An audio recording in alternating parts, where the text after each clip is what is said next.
قرآن وہ کتاب ہے جو درس انقلاب ہے، سمجھ کے گر کوئی پڑھے تو نور والا نور ہے۔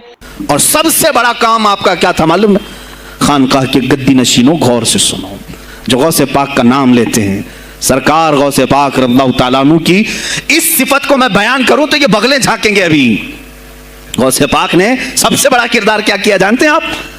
لوگ کہتے ہیں خانقاہی ماحول قائم کرنا ہے، اللہ اللہ کرو، تسبیح لو، دلوں کی صفائی کرو، سب صحیح ہے، لیکن غوث پاک نے تقریباً 25 سال صرف جہاد پر بیان کیا ہے، صرف جہاد پر کہا کہ اے گروہ مسلمین، تم پر اللہ نے ذلت مسلط کر دی ہے اس لیے کہ تم نے کوششیں ترک کر دی ہیں، حکومتوں کو صحیح کرنے کے لیے آپ نے باغ ڈور سنبھال لی تھی۔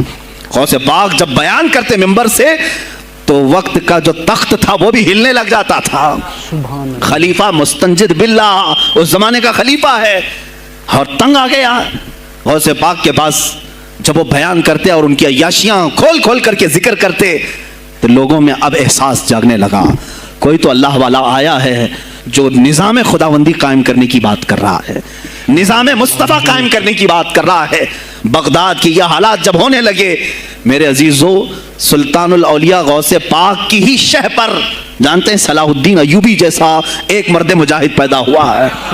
یہ آپ کی تحریک تھی، غوث پاک کی تحریک تھی کہ جب بازنطینی عیسائیوں سے آپ نے اپنی پوری امت کو آگاہ کیا کہ تم سو رہے ہو، تم اپنی عیاشیوں میں ہو، تم اپنے نشے میں ہو، تمہارا دشمن تاک میں لگا ہے، گھات لگا کر کے بیٹھا ہے۔ اور ہوا بھی یہی کہ غوث پاک کے وصال کے صرف 10 سال بعد صلیبیوں نے حملہ شروع کر دیا بغداد پر، مصر پر، ترکی پر، ہر جگہ، اور یہی حملے کی وجہ تھی صلاح الدین ایوبی جیسا مرد مجاہد کھڑا ہوا اور پھر انہوں نے پورے بیت المقدس کو فتح کر کے اپنے سر ایک صحرا باندھا۔ آج تک امت اس کے احسان کو یاد کرتی ہے۔ میرے عزیزو، غوث پاک کے زمانے کے ہیں صلاح الدین ایوبی۔ اتنا ہی نہیں، آپ ہی کی تحریک تھی، غوث پاک کی تحریک تھی کہ تم جوانوں کو تیار کرو، تمہاری زندگی عیاشی کے لیے نہیں، اللہ کا نظام قائم کرنے کے لیے ہے۔ تم اللہ کا نظام قائم کرنے کے لیے آئے ہو دنیا میں، کیونکہ اللہ نے تمہیں خلیفۃ اللہ کہا ہے، اللہ کے تم خلیفہ ہو، تم نائب ہو اللہ کے، تم یہاں پر اپنی موج مستی کے لیے نہیں آئے۔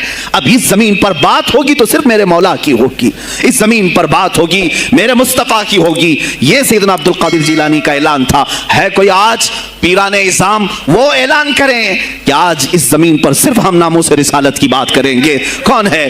کیوں بیٹھے ہو؟ غوث پاک سے اگر تمہاری ادنا سی نسبت ہے تو پھر تمہیں اپنے جوانوں کو، اپنے مریدوں کو یہ سکھانا ہوگا کہ موٹے موٹے نذرانے دینے سے نہیں چلے گا، اپنی گردنیں حضور کو پیش کرنے کے لیے تیار کرو۔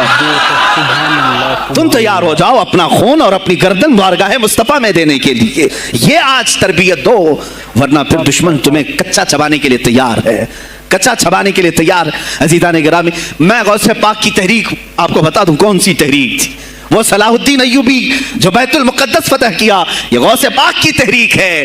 اور پھر چند سالوں کے بعد پورے عالم اسلام میں جو خلافت عثمانیہ قائم ہوئی، غازی ارطغرل جو آئے، یہ تحریک بھی غوث اعظم کی پیدا کی ہوئی تھی۔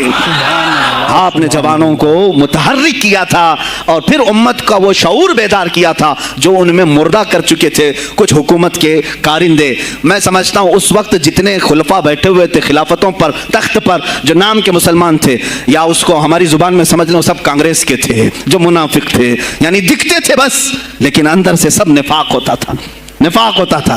ہاں میں صاف کہوں گا، بغداد میں بھی کانگریس کا خلیفہ رہا ہوگا، مصر میں بھی اور ترکی میں بھی اور نیشاپور میں بھی، اس لیے کہ مسلمانوں کے خون چوس کر کے تخت پر بیٹھ تو جاتے لیکن پوری زندگی گزر جاتی، میرے مصطفیٰ کا نام تک نہیں لیتے تھے، ان کو بٹھاتے تھے مسلمان۔ آج آپ بھی تو یہ کر رہے ہیں، یہی کر رہے ہیں۔ ہم اپنا اپنا سمجھ کر کے جن کو اوپر تک بٹھاتے ہیں، پوری زندگی چھان مار کر کے دیکھ لو، کبھی یہ نظام قرآن کی کبھی بات کیا ہے؟ کبھی میرے مصطفیٰ پر آنے والی آنچ کے لیے کھڑا ہوا ہے؟ کوئی نہیں کھڑا ہونے والا ہے۔ ان کے سفید کرتے اور ان کے سفید پاجامے سب کفن بن کر رہ جائیں گے اور کچھ بھی نہیں ہوگا۔